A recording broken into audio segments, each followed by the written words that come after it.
2,5 millas separan Mutriku de la Concha de Ondarroa.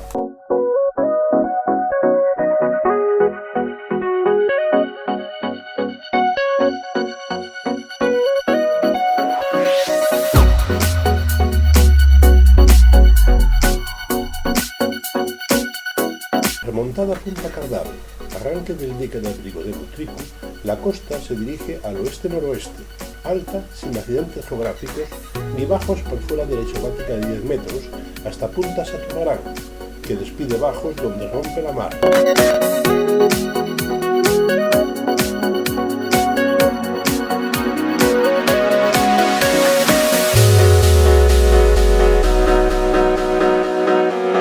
Entre esta Punta Satumarán y el dique de abrigo de Ondarroa, que dista 350 metros a la demora 300 grados, abre esta concha de Ondarroa, de sondas someras y fondos de arena, y las playas de Espargarán y Arrigorri en su fondo.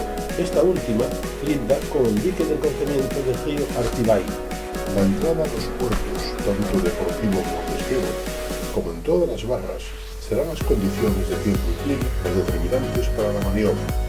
Convertíos del oeste al noroeste y buscaremos la protección del dique llamado de Baja Comutura, dique de abrigo. Como es gruesa, la ola puede llegar a contar la cota de coronación de este dique.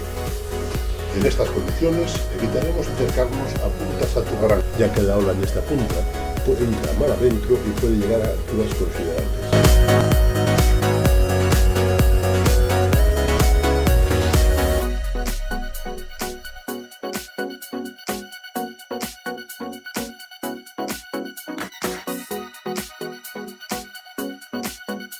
Los 100 amarres que dispone Ondarroa para la náutica recreativa se encuentran dejando el puerto pesquero a estribor.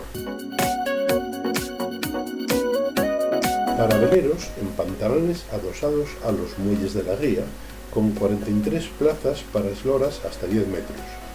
Están fondeadas 10 boyas para barcos de mayor porte.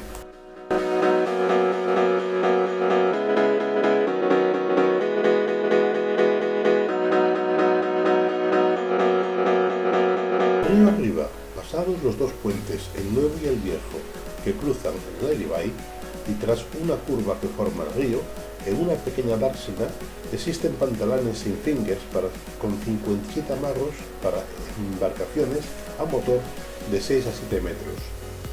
Los guardamuelles nos informarán de la posibilidad de una estadía corta. No es posible hacer carburante ni existen elementos de elevación. En caso de necesitar una varada, serán los varaderos en el puerto pesquero los que nos den el servicio.